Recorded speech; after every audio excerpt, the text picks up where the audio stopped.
Hey, everybody. Welcome back to the Salt Streets Podcast, the most pro-America, anti-government show you know. The show where we discuss news, government, and culture and how it pertains to you, the individual, and your natural rights of life, liberty, and the pursuit of happiness. As always, I am one of your hosts. I am that big bird-looking fellow they call Colin, and I am, of course, joined by the man, the legend himself. He is the Nero of Neoprene. He is Soul Brothers with the man himself, General Ike. And hi Don, how are you? Hello, thank you for having me. What you give us timestamp? Yes, sir. It's a weird day, right? it's a Friday. Yeah. Today is November 25th, 2022, 12:09 p.m. and it's episode 138. I had to look back there too. I was like, wait, what are we doing? 138. Yep. What are we talking about today, good sir? Let's see today. Lots of stuff. Yeah, you're throwing me off here. You're ruining the flow. You're shoving it in here. You gotta just let it go naturally. Colin. Yes. No. But now that you've ham-fisted it in there. That's what I do.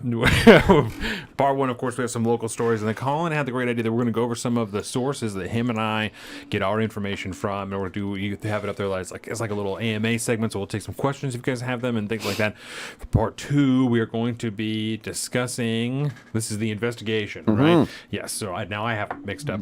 We're going to be That's discussing. my job. Yeah. No, and I also don't have my notes up here. Of course, we are going to be discussing the investigation from the newly Republican-led House Oversight Committee into Joe Biden, the Biden family, and Joe Biden's affiliations with his son's businesses. So we're going to talk about all of that, kind of the implications and where that is going to be going. And then in part three, we're going to be taking a look at, I had a kind of way that I had summarized in my head. Now I can't remember, of course. Kind of what we're going to be looking at, what Colin and I think we're going to be seeing from our government for the next 2 years, right? So from 2022 to 2024, covering some different aspects. So today we're going to be talking about the gun front, Second Amendment, gun legislation. We're going to be talking about the warfare, global war, not like foreign policy in general, but specifically warfare. And then we have some stuff about the environment, the climate, baby. Yes, the climate's a big one. Exactly. In part four, of course, we have the grab bag. We have another breaking point segment for you guys. We have some great stuff coming up today. It's gonna be fantastic. And I got a nice sherbet rain to let me guide me through this deal. So let me tell you about my last night. Right. So since flight attendant wife is coming home today, we postponed the Thanksgiving, which is the real reason we're doing the show today, which I did not say that on the beer show last week. No, you said I was like, because I bought house a or house. Whatever. Yeah, I don't know how that happened. That's the beer show. Sometimes things get a little wild. But yeah, so we're postponing. So we didn't do that yesterday. So I spent the day setting up traps at a pond looking for some beavers. Because I'm doing some beaver trapping. Beaver trapping is my first. I set my very first ever beaver.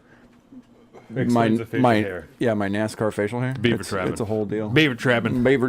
Yeah. How much? Well, yeah, I didn't even have it yesterday. I just did this morning. I saw the picture. I was like, I need to be a little bit more white trash. Come on. I like it. But yeah, I did that and then hung out with my mom and my brother for a while. And then towards the end of the night, I was getting ready to go back home, and I'm like, man, I am starving. I'm going to get some, really bad food for me. Okay. And I'm like, if there's one place that's going to be open on Thanksgiving, it'll be like a fast food place. Some 24-hour restaurant will be open, and I will find it. So I went downtown to the one, McDonald's down here, blacked out closed. Thanksgiving. Right? Cool. All right, cool. This is going to happen. I'm bound to determine. I am starving right now. Okay. And so I was like, I'm going to drive to Paulsbo. And so I drive to the next town over, and I go to Jack in the Box, closed. Wendy's, closed. Burger King, obviously, is closed because they can't even stay open during the fucking day.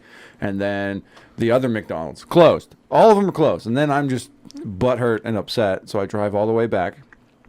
There was a grocery store that was still open. Could have gone in there, but I was just committed at that. I was like, fuck this. So I came back and I had some ramen. No. Oh, God. It was very sad. That's what you had for Thanksgiving dinner last night was ramen? Yeah. Yeah, I guess I did. Because I'm going to have a real Thanksgiving tomorrow. It's going to be epic. Yeah. Sweet potatoes, mashed potatoes. I'm gonna make some homemade dinner rolls. There you go. We got that smoked turkey. Yep. We got Chad's gonna be making this crazy ass baked mac and cheese thing. Maybe some beaver tail if you guys are lucky. Maybe we can fry up some beaver tail. Have you ever had beaver tail before? I have not. Me either. I would eat it. There's an episode of Meat Eater. I don't know if you eat the tail. But you eat the rest of it. Yeah. But you do something with the tail. I know you do something with the tail. But there's an episode of Meat Eater where he actually traps beavers and then cooks them up. And I'm like, I got to go back and watch that to get some ideas for that. And I check if it's over there somewhere. But got a book up there. I get one of the cookbooks over there. Yeah, that's in there. But yeah, hopefully I trap me a beaver or an otter. I think I can have otters too. I don't know what I'd do with that. You can trap otters? Yeah, I think. Yeah, river otters. I want the pelt. I mean, maybe we'll hang it in the studio. How about that? We'll get it tanned and then we'll hang it in the studio. I want it for myself. I can't have my first pelt? No. Okay. Fine. No. Fine. Of course not. Oh, the Burger King deal of closing randomly is nationwide. So it's a weird deal, right? Yeah. Is it?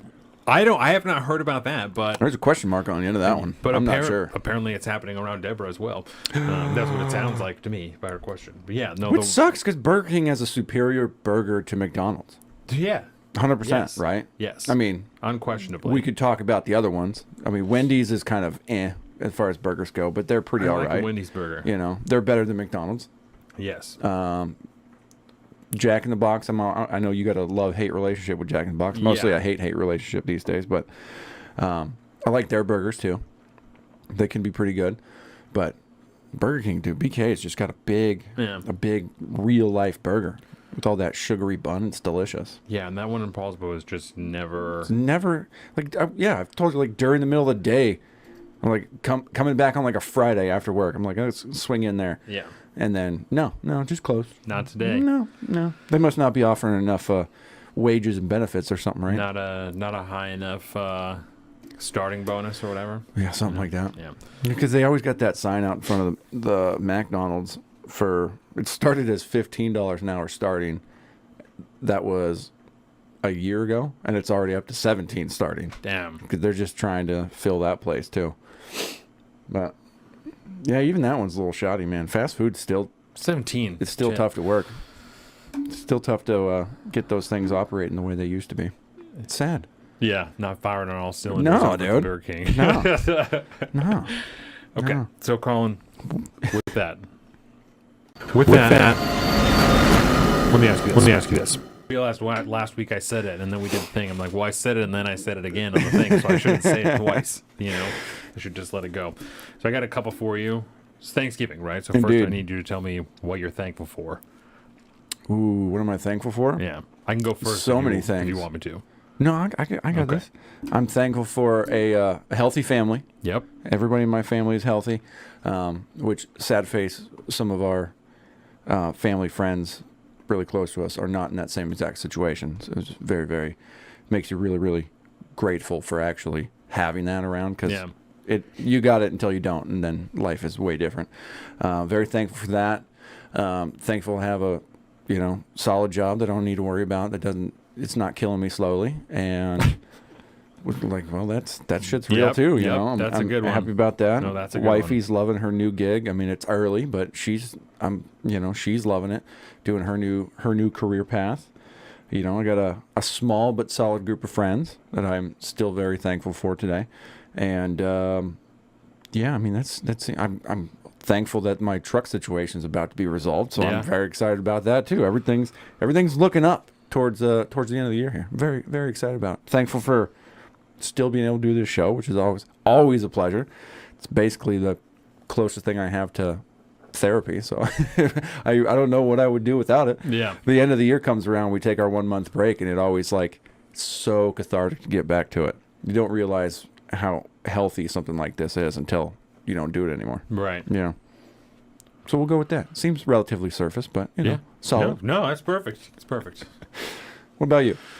Happy family, 2 beautiful children, good wife, or a fantastic wife. I'm thankful to be moving forward with my life, to just be moving on, making progress. Very thankful for that. I'm thankful to be making progress on the show, for us to be kind of figuring out, honing our lane.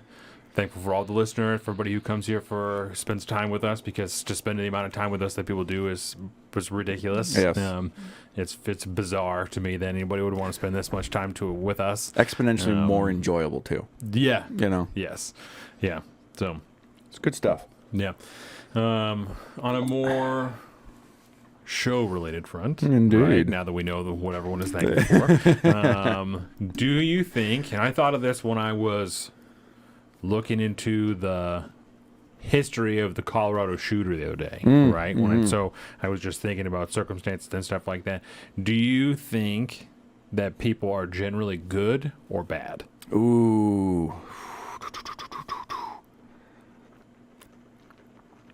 Do I think they're generally good or generally bad? Yeah. I usually phrase it like good or evil, Yeah.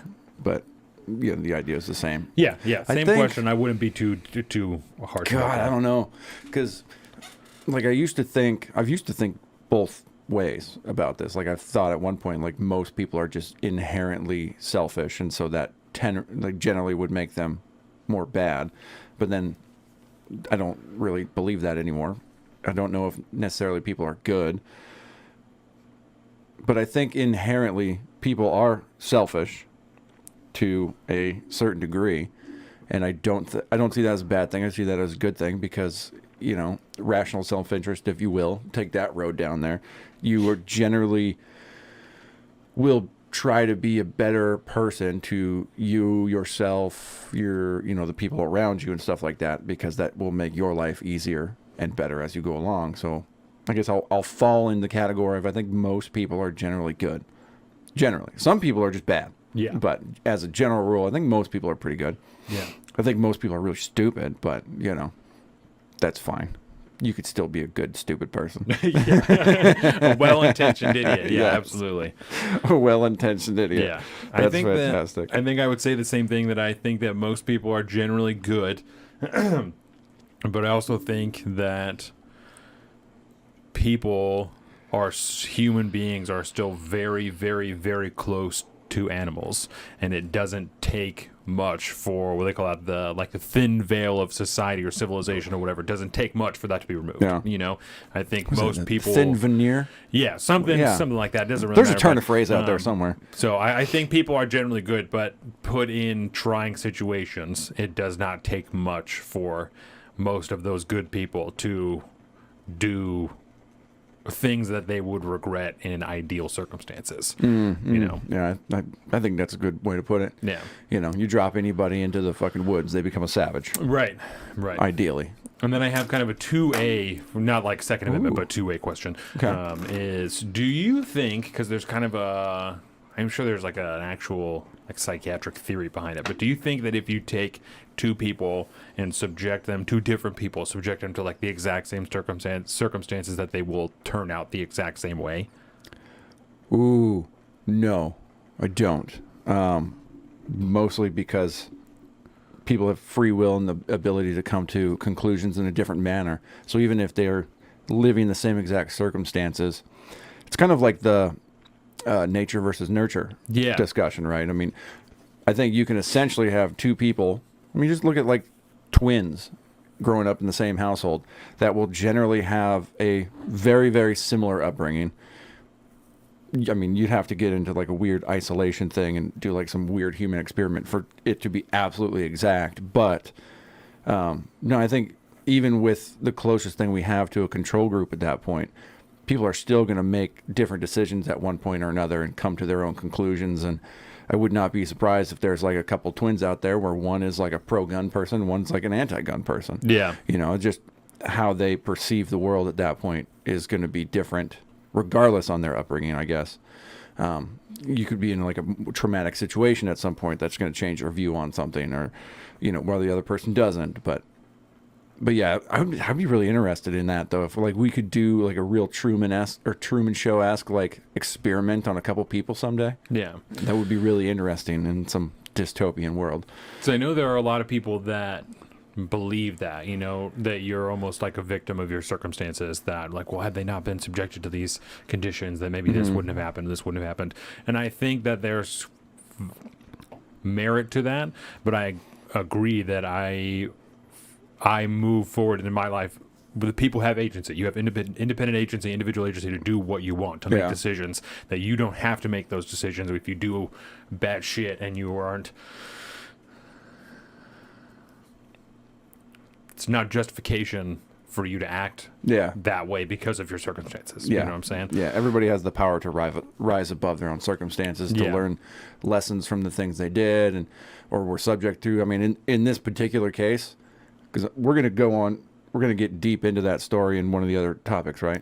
Today? I don't have anything like a deep dive into that particular story. I don't. We certainly can take a look into it. I don't have any problem with that. I don't. But regardless, because of what we know now about that guy, that shooter that shot up the Q nightclub, he had it seems to be at a very, very fucked up upbringing. Right. Have you seen the video of his dad? No. Oh my God, we'll watch that later. He's a piece of shit, this guy, but it hasn't really been around either. But his mom has had a lot of problems with the law and has multiple active warrants in multiple states at this point, and went to go live with his grandparents for a while, changed the name, the whole 9 yards. But that's still, there's no amount of torment and torture and stuff like that you would live through as a kid that would ultimately justify you going down that path. You can always make a better decision. Mind you, there's so many things at play there, but you can develop, mental illness due to those types of things that'll make you do one thing or another. But in some cases, you may have a little less, I don't even want to say it, but you might be slightly less culpable for that because you are mentally ill after a certain point. But that's a whole nother conversation there, because ultimately you're still responsible because you still go do the thing. But it's all just weights, man. It's all just weights and different strings pulling on people's lives and affecting them different ways. But you can always go a different path. And so much of the debate around firearms comes down to choice. You know what I'm saying? When you're talking about access to tools and stuff like that anybody can get access to, you're talking about choice. Chainsaws. You're talking about the decisions that people make when they have access to these things, and you can't. No one can control that. You can't legislate morality. You can't force people to follow the law. That's why even in places with gun laws and stuff like that, there are still gun crimes that are committed, because you can't force people to follow the law. There's nothing. It's choice. That's not how laws work. No, it is choice that holds you, that binds you to that. If you don't want to follow that law, you don't follow that law, and there's nothing anyone can do about it until they find out that you've broken that law. You know, so I think, and in this particular situation, all the laws were in place from all the shootings and stuff we've gone through for the last few years, all the various pieces of legislation and all the ideas and stuff that people have, talked about to try to implement, to try to stop things like this from happening.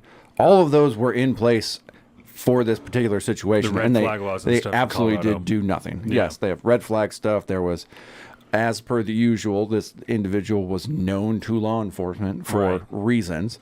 Saw the video that he streamed for that bomb threat that he called in when he took his mom, when he kidnapped his mom in his house and all that stuff. And the neighbors called in the bomb threat, had a standoff with the police and all that. I watched a little bit of that, his live stream from that event. And I don't know how you don't institutionalize an individual after that situation, much less not bring him into the justice system at some point. And it's just wild. I think anybody who's been watching this show for any period of time knows that I'm not an advocate for putting people on a list, right? Yeah. In a world where that's what we're doing, right?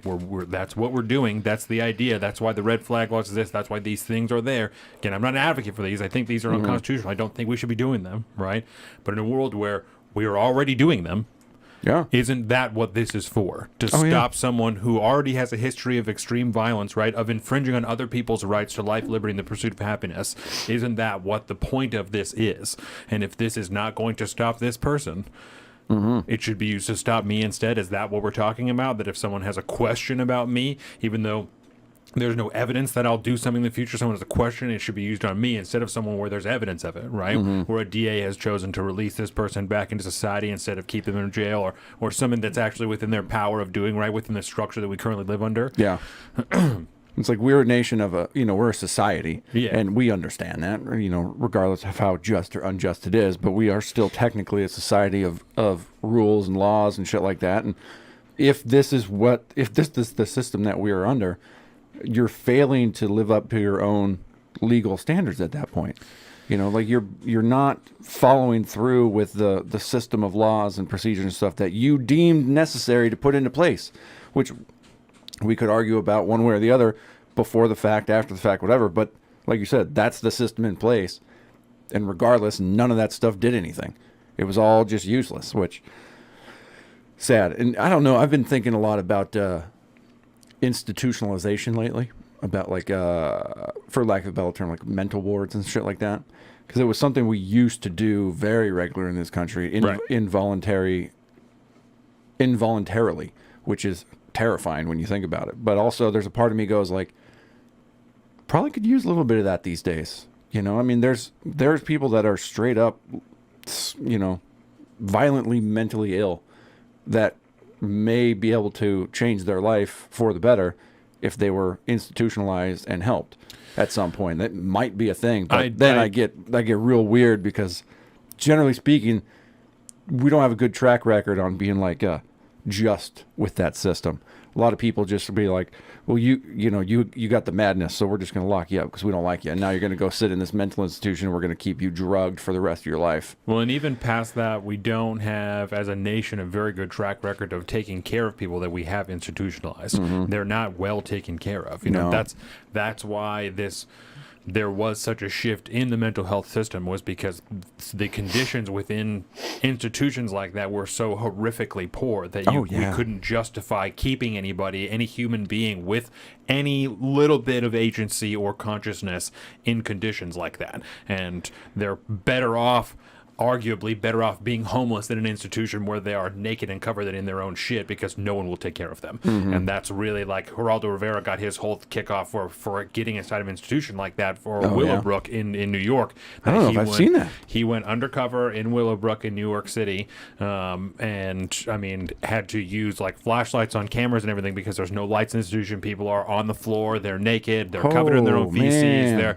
It's horrific. And that's when that shift took place in the way that people were taken care of, because we don't, as a nation, seem to have the capacity to take care of that population of people in a way that demands it. And so I do not at all disagree with you, because I don't think that they're better off on the streets than they are where someone is watching them, but we are apparently unable to actually watch them and take care of them and try and help them get better.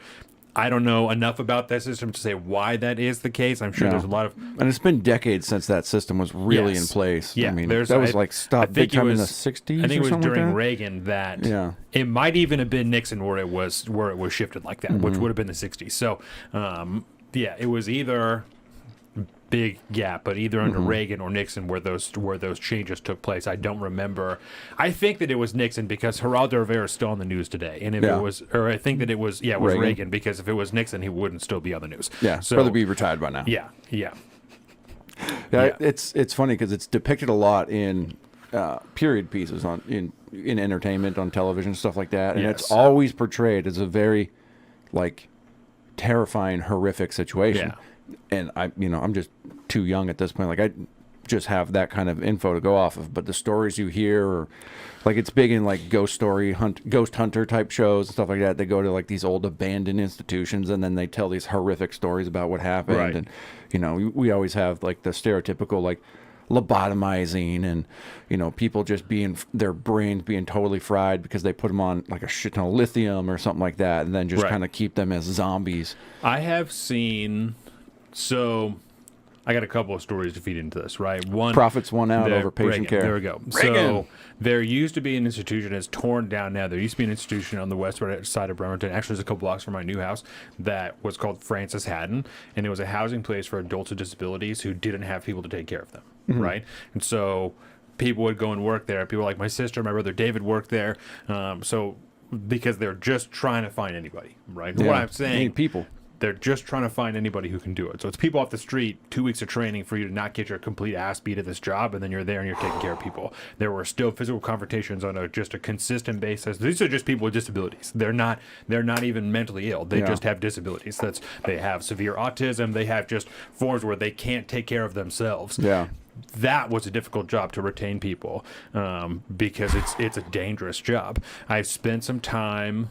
Well, dangerous, and it's also got to be kind of like Very trying. It's very stressful. It's like people that do like end of life care stuff. Yes. Like, God bless those people, Yes. but also, who can do that job their whole life and not just Right. die inside? Right.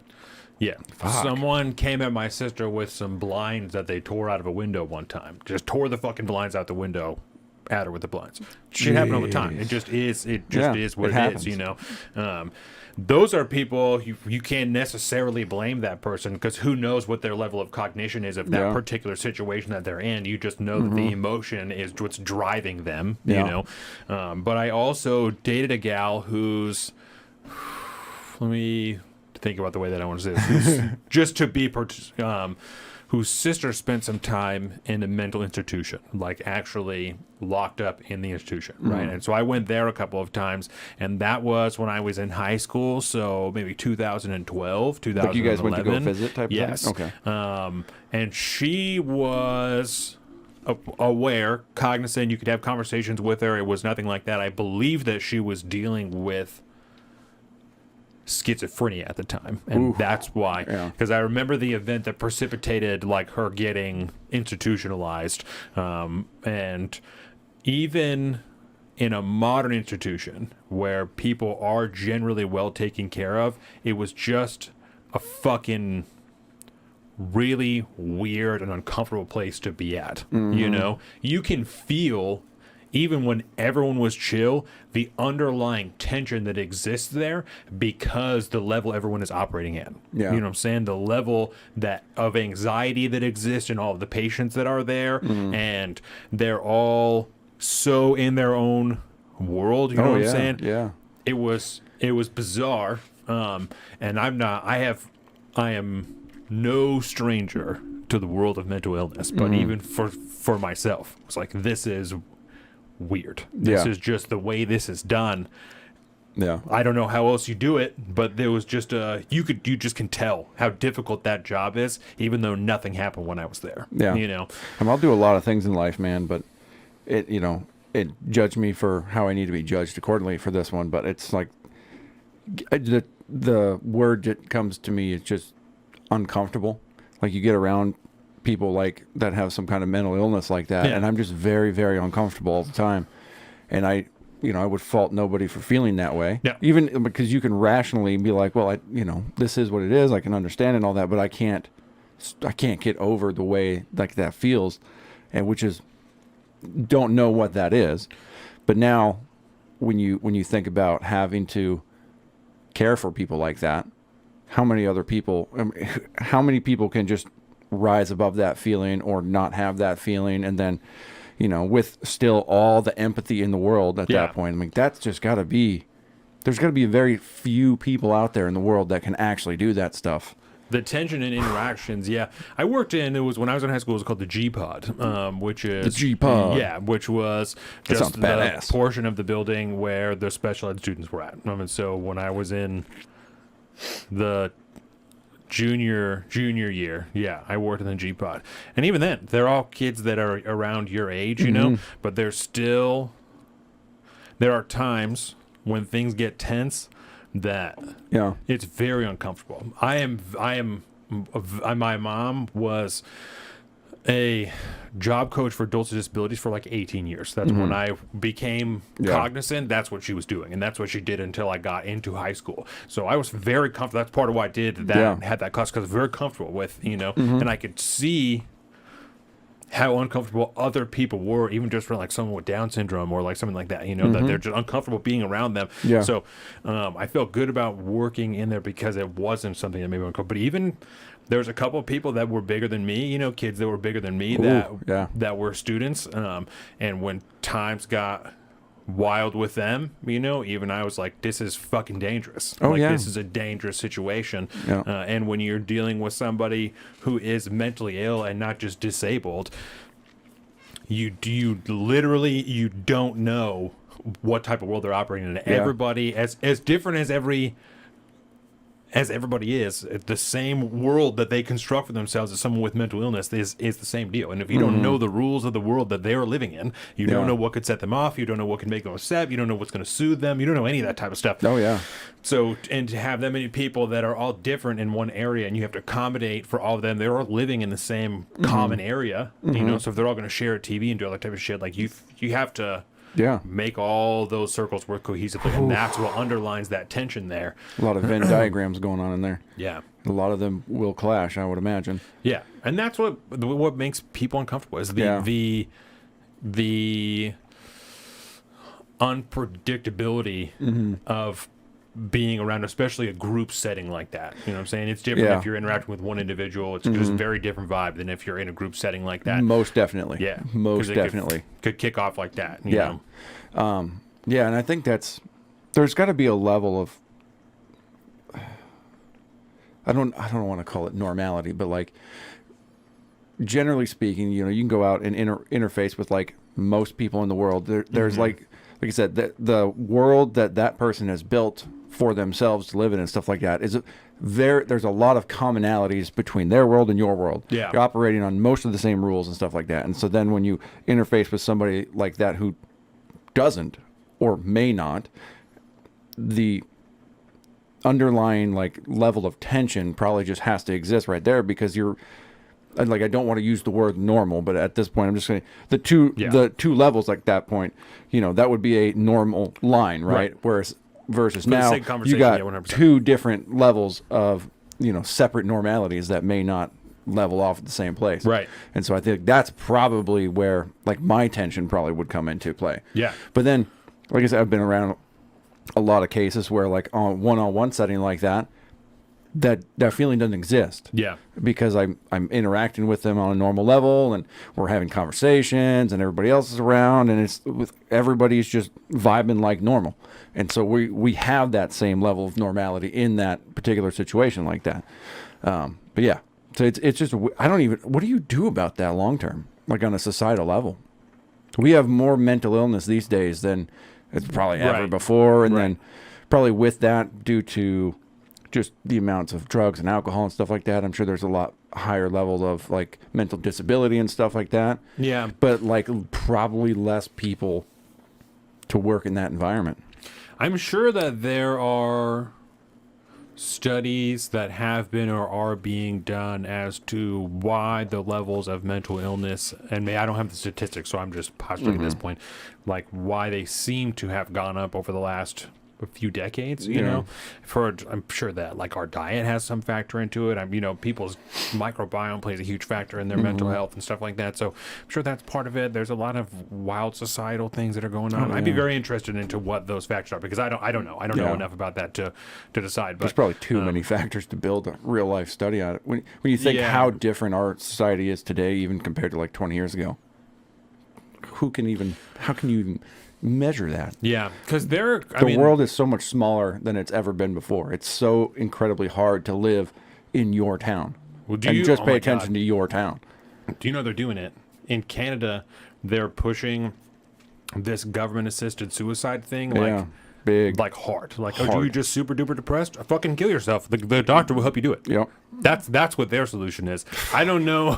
In America, I don't know how we do that. There are some people. I'm uncomfortable with that. There are definitely some people who may or may not be able to operate at a level of cognition and awareness where they can operate in the standard world. Some people may have to have full-time visibility, full-time monitoring all the time. Like that's a thing. There are going to be also another group of people who maybe need to live in a group setting where they don't need to be institutionalized all the time, but they definitely need to live with someone who can help them kind of get their shit done and do all that type of stuff. Yeah. There's going to be another group of people who, and my mom did all kinds of different stuff. She worked with some people who she was just a job coach. They like lived by themselves. She just helped them at their job and would show up, once a month or whatever, check in, make sure everything was cool, talk to their manager and make sure that was fine. There were other people who lived like Aunt Frances Haddon where they needed to be monitored all the time. She would just take them on outings. They just went to the movies. They went bowling. They went swimming, like things like that. Yeah. So there's all of those people exist, and they need to be and deserve to be dealt with Individually. in different ways, individually that meets their needs. Oh, yeah. And that's the more research, the more education we have on mental illness, the broader that spectrum gets, and the broader the variation in care gets as well that is necessary. There used to be like a more one size fits all. Well, you're just mentally ill, right? And then we'll throw X amount of drugs at you, whatever. Now, because of our understanding has grown so much, you realize that every individual has very individualized needs, and you can have two schizophrenics that need completely different care, right? And that requires just a level of. I don't feel good about that. And Deborah's correct that money is an enormous aspect of that. It's not something that people care about generally. It just isn't something that people care about until it's in their face, until it's in their backyard, until they have homeless people in the streets and they're saying, "What the fuck is this about?" Or it's a member of your family or something like that. Well, if we would have talked about this mental health thing 10 years ago, you wouldn't have this enormous amount of homeless people now that exist in your area. And I was telling you even when we were looking at the place next to Pendleton Place. That place is understaffed. They can't find people to operate a facility with chronically homeless individuals. What do you mean? You spent millions of dollars on a facility that you can't staff. You can't find people to work there, but you spent millions of dollars to ruin this neighborhood, and you can't find people to work there now. Build it and they will not come, apparently. Yeah. That's rough. Well, and I would imagine part of that is schooling when people are not getting degrees in social work and bullshit. I'm going to say bullshit that actually matters because that's the bureaucratic structure that we have in America, that we need people. Those are the desk jobs that we have that actually matter. Those are the ones that actually matter, that you need some fucking bullshit management degree so you can work in a place like that because you need to know how to work with people. You need to know how to be a social worker. The people who live across the alley from us, they just moved. She was getting her master's degree in social work. Social work. I'm a social worker. What the fuck is that? Whoa. That's what that is. That is what that is, where I don't know how it works, don't know if you can justify it, but that's how it is. She has the capacity, the education to do fucking, if it's going to be unemployment stuff, to work with people in the capacity that they need to on that spectrum. I'm here for that. You know what I'm saying? Don't get a job in women's studies. Get your degree in social work instead. At least we'll get a fucking government job out of it. And I would imagine there's got to be a degree of institutional accreditation that probably doesn't need to be there for most social work. I imagine you could do like internships over a number of years, almost like a trade. Where you could go to schooling for the specific, psych backgrounds and stuff like that you can get if you want to pursue higher levels and stuff like that. But like, get on the OJT would probably be one of the best ways to go. You're linking up with experienced people that have been doing this for decades at this point and learning on the ground. It's probably got to be one of the best ways to do that. And then taking theory afterwards. Yeah, she was working at DSHS while she was finishing her degree. So she was getting her on-the-job training to do all of that type of stuff. But all of those different government services have an enormous dearth of employment and an enormous amount of people who are requesting those services. Yeah. It's a shit show the way that they run all of those things. It's very not good. Just when I'm talking to my mom about working at WorkSource, it's like, this just sounds horrific. Yeah. You work for the government, right? So yes, this sounds terrible. It sounds really, really terrible. All that sounds terrible. And in retrospect, we're like, well, you work for the government. So I guess that makes sense. For the government, yes. That's such is, Such is the way of government bureaucracies, baby. They're not the most optimally run places. No, they had a union too. It was a very complicated environment. Man. Yeah, very very complicated environment. I love public sector unions. You know that. Yeah. Oh man, I've been getting the business. Hard segue. I've been getting the business lately. My brother gave it to me yesterday for not watching the new All Quiet on the Western Front movie yet. Have you watched that at all yet? Yeah, you did. That's right. Last time we were here, Yeah, of course. I still haven't watched it yet. You had 2 weeks. I know. You had 2 weeks to watch this movie. What did I watch instead? Fucking Chernobyl, other fucking bullshit. Probably. Great show. It's pretty much just Chernobyl. I think the last couple of weeks, getting through that was fantastic. It's very good. That was a lot of hours I devoted to that show, which I do not regret a single minute of. It was so good. But yeah, let's talk about what we've been listening to lately. What do we watch on a regular basis? Okay. I was doing my list up throughout the week, right? Just going through, just keeping track of everything that I've listened to, all that I'm watching. Yep. And then some of the things that I don't regularly get to all the time, but like when a good episode comes around, like, and so I've noted that. But if I haven't listened or watched a show in 2 weeks, it's not on the list. Okay. So like Lex Friedman show, I watch a lot of that when there's people that I'm interested in, but over like sometimes there's 2, 3, 4 weeks that go by and I don't catch a single episode, so that's not on the list. Okay. But as far as like my regular intake shows that are more in the political realm, I found myself to be very, very balanced, and I was really surprised about that. All right, let's hear it. So I kept track of the more daily-ish type shows, right? Okay. I came up with 4 that I deemed more left-leaning, 4 that I'm deeming more right-leaning, and then 4 kind of more centrist, moderate, center-right, probably at the end of the day. 4, 4, and 4. Yeah, I was very surprised. I didn't do the count until last night. I just wrote them all out, and I was like, well, let's see where my balance is at on this. Okay. So for my right-leaning sources, I got Part of the Problem, which I'm calling right at this point because they're very libertarian-esque and very small government-minded, we'll put it that way. Louder with Crowder, obviously. Yep. Very right-wing. Yep. Commentary Magazine podcast. Yep. Bunch of old New York conservative Jews. Yep. You can't get much more conservative than that. Traditional conservative, too. Yeah, traditional. And then Shapiro. Yep. Big 4 main right-leaning sources. Left-wing sources. Up First. Generally hit that every day. Definitely. Definitely a left-wing source. Axios. Definitely a left-wing source. Did you hear they had a segment about thanks taking on Wednesday? I saw it and I immediately skipped over it. I was like, I'm not getting that propaganda today, They're man. taking it back, is what they said. They're taking it back. Yep. Oh. It's thanks taking now, and it's funny because you can make your relatives uncomfortable. Yes. They're obviously not reading that book. No. Because that is not the way you want to have a conversation. Not the way you want to have an impossible conversation. No.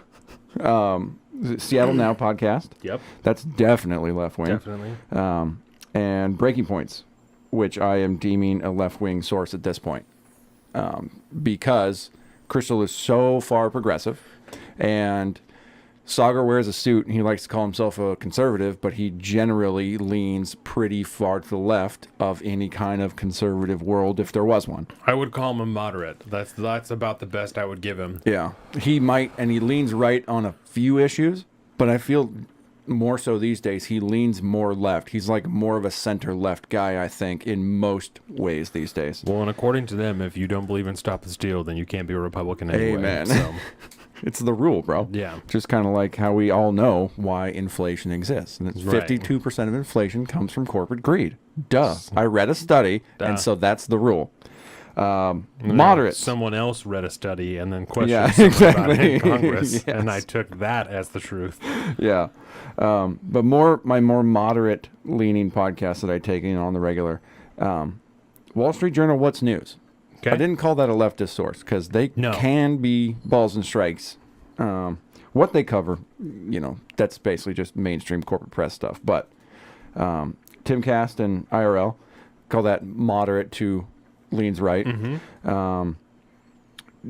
Drinking Bros, they go both ways because one of the hosts is kind of more left libertarian, one of them's definitely He's like a anarchist type of. We you should know. have turned that country to fucking glass after Yes, 9/12. that guy. Oh shit! So he kind of goes to the right wing, but generally speaking, get a good balance of, they're what Crystal and Soccer should be.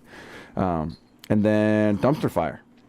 That's about as straight shooting down the middle of the road, just makes fun of everybody. Oh, yeah, she's definitely like a little bit of a lefty too. Yeah, definitely. So as far as my regular shows, that's 4, 4, and 4, man. I was like, that's pretty balanced. I'm surprised. Yeah. That's just not even thinking about it. That was Yeah. it. And then my more entertainment style podcast, they go all over the place, but we're talking JRE, obviously, Joe Rogan. Mm-hmm. That's just, you get what you get on that one. Two Bears, One Cave, Your Mom's House, all by the Your Mom's House guys, Tom Yep. Segura and Bert Kreischer and Christina Przynski. Pop Culture Crisis, watch a lot of that these days. And that's, generally speaking, one of the hosts is kind of, they're both kind of right-wingy type guys, but they don't generally talk about stuff like that. Yeah. Mostly it's just making fun of and calling out like the terribleness that comes out of entertainment, which I think is pretty middle of the ground. And then, of course, everything Dan Carlin, Hardcore History, Common Sense. He also has his show that he put out more regular these days, Hardcore History Addendum. Yep. And I go back anytime he's on anybody's podcast, anything Dan Carlin. I'm going through his audiobook again right now. It's just fantastic. So just an autobiography? No, it's called what's it called? It's a book he actually put out, which is basically just like one of his podcasts, which is kind of funny. Okay. But it's called The End is Always Near: Apocalyptic Moments from the Bronze Age Collapse to Nuclear Near Misses. Okay.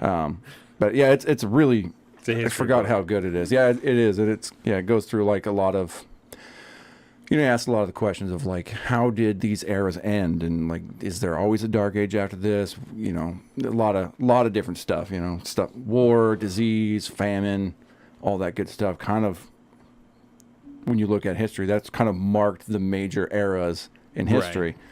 And then towards the end, he kind of talks about whether or not we can actually be in those types of eras anymore because of how much further along in technology we are and stuff like that. But that's a great book. Great book. Yeah. And then, of course, I've been getting a lot into Mike Rowe's podcast lately. Yeah, you've He's always changed liked it. Mike Rowe. It used to be like it's called The Way I Heard It. And it used to be like these 15, 20-minute long stories that he did about like, some kind of interesting story or person that he found out about. And then this does this whole cool little monologue for 15, 20 minutes. And that's who discovered peanut butter or whatever. But that's kind of how it was, right? Yeah. That's really funny. Yeah, it was a great little format, but eventually he kind of stopped doing that, and now he has a co-host who I don't really know who he is, but now he just has guests on, and the dude has become ultra based. I mean, he was always super based, but like when it came to like hard work and shit like that, but now Right. like he had a dude on there the other day talking about like the vaccine and fucking myocarditis and like all this shit, and he's just super based these days. So I he's like a pleasure to listen to. That's a once a week show. And I highly recommend because Mike Rowe is kind of like Dan Carlin. You can just listen to him talk about whatever He's got for a a good long voice. time. Yeah. Yeah. Dave Yeah. Z is really into Mike Rowe. Good. Yeah, Dave Z's crazy into Mike Rowe. Good. He's amazing. You should ask him about that podcast. I Yeah. guarantee he listens to it. Guarantee Fantastic. It. Yeah, guarantee it. I'll hit him up. this or next week. Yeah. So yeah, but those are all my regular shows. Yeah, it's pretty good. Yeah. It's pretty good. I was surprised. I had a pretty decent spread. Yeah. You know, we when have you- a lot of content time. Yeah. A lot of content time. Yeah. And when you're in it all the time, like we are, I kind of forget. Like there's so many times like throughout the week I'm like reaching for content. Right. Right? Which is weird. I think my tastes have also changed too. I'm very particular about what I intake now. I can't just throw some random shit on half the time. I'm like, this is garbage. Yeah. What am I doing here? But it's just, even with that, I was like, man, that seems pretty spread out. How do I have time on my hands to listen to other content? 40 hours a week, And it's a whole deal. It's a lot of time. Plus drive time, and then I do a lot of that stuff like when I'm here. Yeah. After work, I come home, be working on edits and stuff like that. There's always some show playing in the background. I'm always listening to that, or I'll even when I make dinner or anything like that, I don't have the TV on. I got my fucking earbud on, and I'm listening to some podcast or some YouTube show. Yeah. It's just all the time. And I don't have that type of time at home. Like, I think that's probably what, because I think about that sometimes too. Like, even when you're like, oh, I'm listening to this, I'm listening to that. I'm like, how the fuck have you like listened to all this shit already? And that's why. My household is very quiet these days. Right. I'll listen to some stuff like while I'm making dinner. If I'm going to be in the kitchen for a while and I know I'm going to be there, then I'll bring my phone and I'll play something in there. But that'll be entertainment half the time. Or, if there's something I was listening to when I left work that was show related that I was into, then I'll keep listening to it. And if not, I'll save it for when I get back to work and I'll watch something or listen to it on instead. That makes sense though. And I have a shorter drive than you do too. I don't drive near as much as you do to get into work. My commute now is 8 minutes. Yeah. And it will be under 20 still when I move. Yeah, I would say, what is that? Probably 15 to 20, depending on traffic? Yeah, 8 minutes in the morning if I hit no lights from my house to work. Yeah. Yeah. And it took me 18 when I went the back way, after work. So 18. Yeah. To get to the new house? Or the new house. Okay. Yeah. I was like, yeah, because if you really wanted to, take the long way home, you could, to your house now, there's alternate routes that you could probably spend 20 minutes on getting back home. Yeah. Take the, that way. Right. But what? You got a family at home. Of course not. Right. I'm sometimes, just trying to get home. Yeah. If I had alternate routes to get home, I might sometimes, just because some days it's nice out, and I'm just, let's go for a drive. But in the new house, very limited routes to get to here. The new house, I have probably a dozen ways to get home. There's just a and they're probably ton. within 5 minutes of each other. Yes. Some of them. Yeah, to go on the freeway the whole way is only 15 minutes, and that's if there's no traffic. But at the time that I leave work, there's always traffic. Oh yeah. I went there. I went to go there once last week, and I was backed up 3 exits. That's 4 miles that the traffic was backed up. Yeah, not interested. Oh yeah. So I probably will drive on the freeway to work because at 4 o'clock there's not going to be anybody on the freeway, and then going home I will likely take the back ways because it will be the last part is just that little chunk right on Auto Center Way. That's the last little and that's going to be fucked up no matter what you do. Yeah, I just have to. Yeah, no matter what time, what day, it's always just going to be that way. My best bet there is to just go a way that has a light, so I don't have to sit at a stop sign and wait for traffic, because then That's the worst. Yes, that's what I figured out. Is 3 or 4 of those ways there isn't a light at the end to get on that last main stretch. There's just a stop sign, and that you can be stuck at for fucking ever when there's traffic. Yeah, just sit there waiting. Yeah. So you got to go away that has a light at the end of it. So then you're only sitting there for a few minutes. It will definitely stop and open up so that you can go. That is what I figured out. Yeah, you have to go with the light. That's funny. That is too funny. Yeah. Okay, so as far as the stuff that I listen to, a lot of the stuff that we listen to is the same, the daily things. Yeah, I was going to check them off, which ones we have in common. Yeah, a lot of those things are going to be the same. Up First, I listen to every day. Start Here, I listen to most days. I just refuse these days. I rarely skip Start Here just because, I don't know. I don't know why. Start Here is the torture myself. Yeah. And that's the longest one. It's over 20 minutes every day. It's always a solid 25 to 35. That's too much. That's a long time. Too much. I always skip the last story though. Because it's always a fluff piece. Yeah. One last thing. Yeah. I always skip that because it's always something stupid. I can't stand it. So that one, The Journal, is one that I listen to most days, which is another Wall Street Journal deal. That one is a little bit longer, 15 or 20 minutes, and those are deep dives into one particular subject. Yeah. What's News, which is the Wall Street Journal podcast. The Minute Briefing I do most of the time too, which is they put that out 3 times a day. That's 3 minutes long. I didn't put Morning Wire on. Yeah, the Morning Wire. I did notice that was off there, but I know that's one of yours. Morning Wire. And the Afternoon Update. Right. They do their afternoon thing too. Fuck, now I'm one extra on right leaning. Yeah. I guess I'm a conservative. Seattle Now for sure. Yep. That one is just the ultra woke of the woke, man. It's so Seattle. Yeah, straight out of Seattle. Yeah. It's done out of the KUOW office. That's who hosts it, because they don't do their own thing. Our local NPR station. Yeah, they don't do really their own thing anymore. Seattle Times does the Overcast, once every whatever. Last episode they did was in February 2020, so I think that one's done. Yeah, I quit following them when they quit putting out content. Yeah, so I think that one's done. I listen to Shapiro probably once a week. I listen to... He gets tiresome. I used to listen to him every day. Yeah. Every day I used to listen to Ben Shapiro. I listen to Crowder. I watch Crowder every day. Yep. Because I think that's a really good Unless Gerald's hosting. I think that's if anyone other than Crowder is hosting, I will not watch it. Oh, yeah. Just because I don't watch it really for entertainment. I watch it because that's the best avenue for, like I say, youth conservatism. I think that's the best avenue. That's the best way to get that message. Yep. So that's why I listen to the commentary. I'll probably listen to 2 or 3 days a week. Definitely not every day, but probably 2 or 3 days a week. It was the best day of my life when they switched to dailies, bro. And when they were only twice a week, I listened to both episodes because yeah. it was only twice a week, and I was definitely. And they were shorter too. They were a little now bit they're shorter. longer and they're every day. Yeah, and I love it. I enjoy it. I also chunk in way more entertainment stuff now than I used to. Mm-hmm. I used to be way harder about just show stuff, and I ground myself Soul down. crushing. I needed more. So as far as there's some more entertainment stuff. Well, let me go to YouTube really quick because there's some stuff on there that I watch. Oh yeah. Crowder for sure. Breaking Points, right? That's a big one. Breaking Points for sure. Lex Friedman, I watch pretty consistently. Russell Brand, I watch Russell Brand all the time. That's right. I watch Russell Brand a lot. I really, really like his stuff. I think he does really, really great content. You're not subscribed to YouTube Plus or YouTube Red or whatever that thing is, right? Okay. No. I get it. Part of the reason I don't watch a lot of Breaking Points is because of all the fucking commercials. So I tend to listen to the show more than I do watch it. Yeah, and I think if you listen, you get the whole show. And if you watch, it's just clips. It's just one full thing, yeah. And I don't know how much gets cut out of it for the clips. Well, they cut the audio too. Yeah. You can really? You can hear them take pauses when they go into the next segment. Really? Yeah. It's just that it's all one feed instead of that's dumb. Yeah. I thought that you got more if you listened to it. Nope. Then what is those guys are assholes. They are. They're corporate, are bro. Assholes. They're corporate, parading as independents. New Discourses I listen to pretty consistently. I would like to get it back into that one more because I think that's really good. That one just tough. That It's one tough, can be dude. really soul crushing. Yeah. We're talking about I have Benjamin a hard Boyce, time.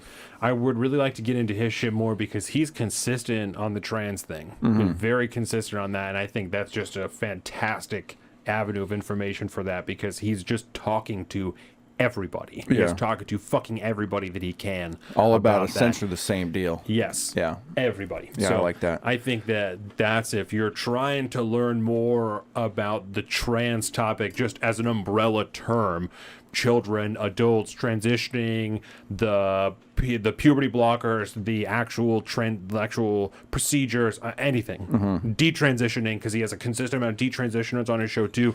That is where I would go. Benjamin A. Boyce on YouTube is where I would go for that. He also did that Evergreen documentary, the fantastic Evergreen documentary. So as far I like that's where he came from. It was just he started doing the show because he went to Evergreen. Yes. And then lived through that whole fiasco and then moved on. Yeah. It was good stuff. As far as entertainment goes, I listen to more sports stuff than you do. So I have a daily sports show, The Lead, that I listen to maybe half the time. Tell 'em Steve Dave all the time. Any Tell 'em Steve Dave I listen to all the time. Does that come out generally on Tuesdays or something? We're Fridays usually Fridays. for Tell 'em Steve Dave. Yeah. So always Tell 'em Steve Dave.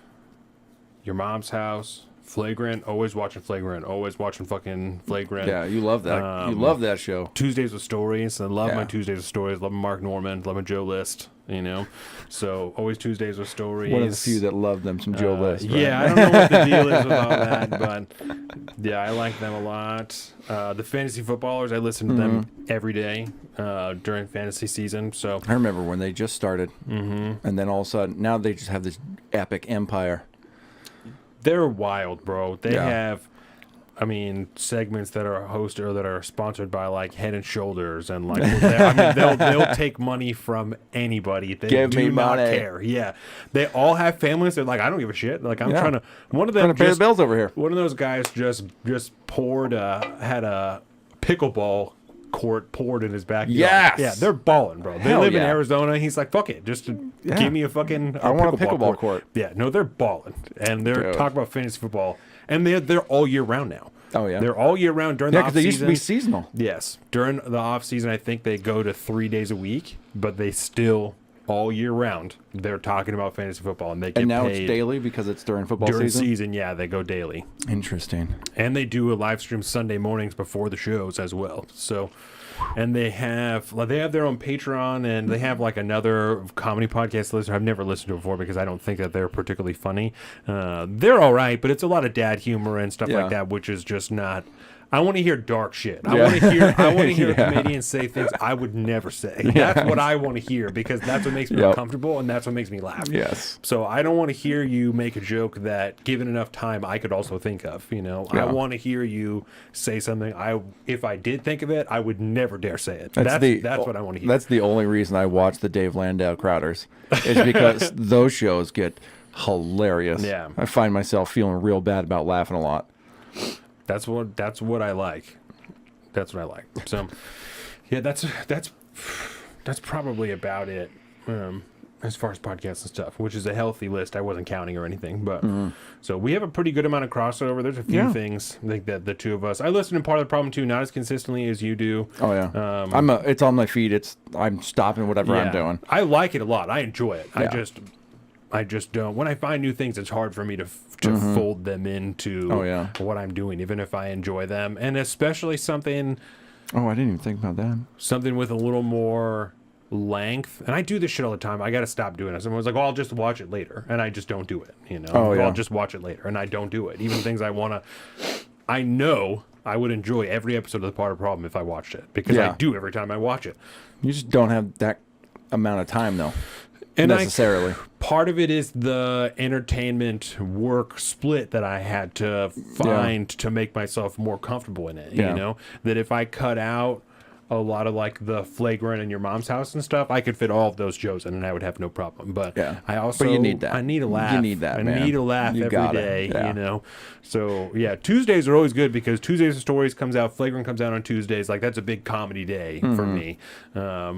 And then Thursdays is another episode of Flagrant, and like the bonus episode for Tuesdays with Stories. Tell 'em Steve Dave sometimes comes out. Their Patreon comes out because I follow their Patreon too. Tell 'em Steve Dave, and that's always on Wednesday. All their you Patreon saw stuff. That sale coming out. Yeah, I went saw and that looked on at some of Twitter their stuff yesterday. today. Yeah. Some of their shirts are pretty funny. I upped my Patreon tier for them a couple of months ago to get a small gift. I think like every 3 months you get a small gift. So the thing that I just got in the mail was all of these. I think I got 10 bumper stickers that are all unique. They're all unique. Tell 'em Steve Dave things. Really inside jokes, a lot of stuff like that that was really, really good. Make sure the skull's still over there with the bag baby, of money. Yeah, he's there. They're still slinging those things. They got all kinds of stuff. I have to ask you to do this because it's been so long, and I love watching you kind of try to do it. Explain to the people what Tell 'em Steve Dave is. The show itself? I mean, the podcast it needs some kind of context, but to do that, you need to know who these people are. And I love asking you this because I never know exactly where it's going to go.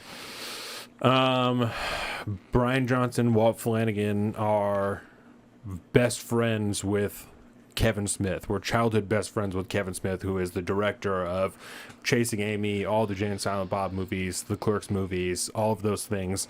Touring the new Clerks movie right now? Yeah, that's right. He's doing Clerks 3 right now. Jordan and I just went to see Clerks 3 a couple of weeks ago. First time? Yeah, we went inside in theaters. Yeah, so we got a babysitter for the evening and went inside in the Pulpwood Theater. It was good. It was good. Yeah, I really enjoyed it. I really enjoyed it. Lots of cheap laughs, lots of cried at the end. It was a good deal, the whole deal. And should have done one of those Kevin Smith cry posts afterwards. Yeah, I didn't take a picture of myself. I tweeted him and said, I just watched this movie. I laughed. I cried. I came. It was perfect. And he liked the tweet. Yeah. So he saw it. That's awesome. No, it was very good. So Brian Johnson, Walt Flanagan, they're best friends with Kevin Smith. They started doing the podcast because Brian Johnson was on the verge of killing himself, and it was a way for him to try and stay alive. Yeah, and the tech guy at the time was Brian Quinn, who is on Impractical Jokers now. At the time, he was no one. He was, when they first started, he was a firefighter in New York City, and was working also for... He was a New York City fireman? Yeah. Whoa. Yeah, I think just on Staten Island, but New York City, so not Manhattan. But, FDNY, baby. Yeah, so he was a Staten Island firefighter and also worked for View Askew doing just random stuff for them, which is the production So company, interesting. Kevin Smith's production company, View Askew. And Tell 'em Steve Dave became a very cult-loved podcast from the people who are also obsessed with the View Askew stuff. And they've got, I think, over 400 episodes now that they've done, and it's been 10 years, I think, that they've been doing it. I've been listening to them for, I think, 7 years. I've been listening to this show. It's been culty, very bro. long It is time. super culty. A huge amount of it is inside jokes now. A huge amount of the podcast inside jokes, especially the video content, the Patreon stuff is like 80% inside jokes. That's awesome. Just to keep the wind going, you know. Yeah, it's really good. So I've got all kinds of ridiculous stuff that I've purchased from them. I told you I got a sheet, like a blanket it's bigger than I am with my arm span and everything, that just has people's faces that are all references to the show. It's way too much. Yeah. I got the bumper stickers. I have Jordan got me a shirt. She took one of our shirts and sent it to their comic book store 2 years ago and had a bunch of them sign it. Sunday Jeff, all those people that I'm weirdly obsessed with. So yeah, I got a ton of Sunday Jeff stuff. And I got the Sunday Jeff over there. So we had a gang of our business cards being it was right there at the That's right. checkout of the store for a while. That was a cool deal. Yeah, it's a cool deal. Yeah, I there. What was I gonna say? Something about the Tell 'em Steve Dave guys. Their commercials, the way they do their ad reads are so hilarious, and I really, really appreciate a solid ad read these days because so many people phone them in. And they make them really enjoyable and fun. They do like little skits and stuff. And is it Walt's daughter is in a lot of them? And like she's this adorable little kid. Yeah. I mean, it's been a couple of years since I get. Well, because his daughters are both grown and they're both like over 18 now. Oh, when they were children, he would incorporate them in the ads and stuff all the time. So adorable. And they still do some Patreon stuff with them. Brian has a daughter with Down syndrome. She used to be in a ton of the ads too. Oh yeah. Sage used to be in a ton of the ads. They did one ad once for Burrow couches and. Burrow couches. Yeah, it's just another one of those podcast ad things that you hear about. And at the time, it was very popular. I heard about it on a ton of different podcasts at the time. And yeah, in classic Tell 'em Steve Dave fashion, they ended up talking about Hitler during this ad, and the people Burrow tried to get their money back from them. It was a whole deal. They were like, "Oh fuck no! Fuck you! This is how we do that. You knew what it was before you came here." That's right. So it was a whole deal that they had where Burrow was not pleased the way that they had done the ad. That's like Drinking Bros. They have one consistent sponsor. They always do. They sponsor themselves because they have their own seltzers. They do the Hard AF seltzer thing.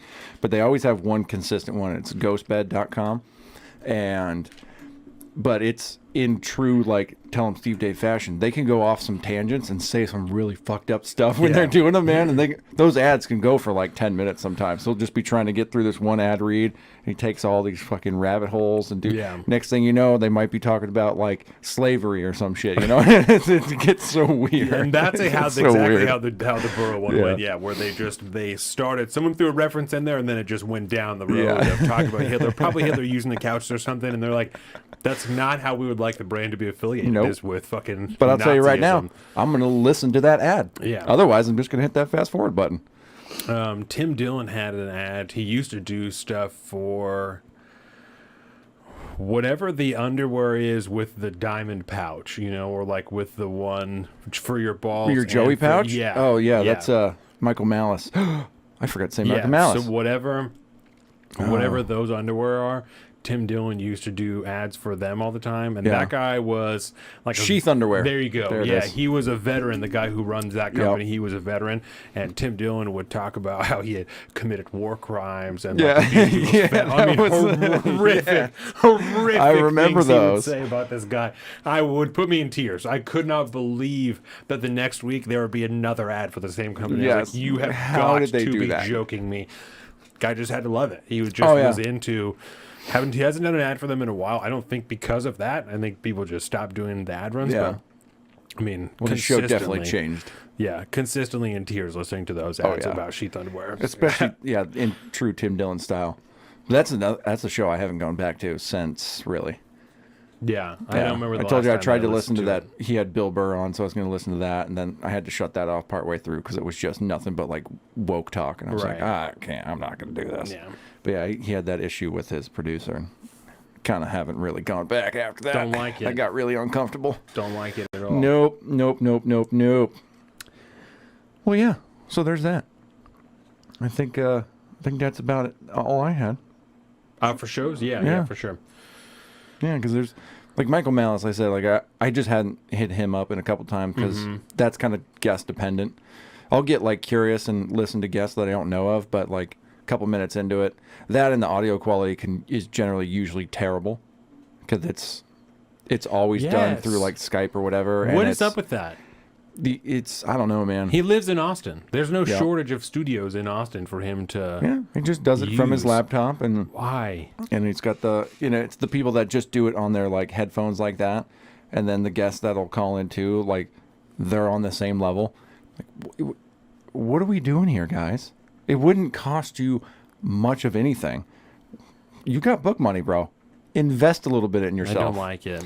But I think for a lot of those people, they have name recognition, and they know that regardless, there's going to be a base for them that are going to watch and listen to their content anyways. Yeah. And they'll just roll with it because they just think that this is fine. They don't really try to strive for, better quality.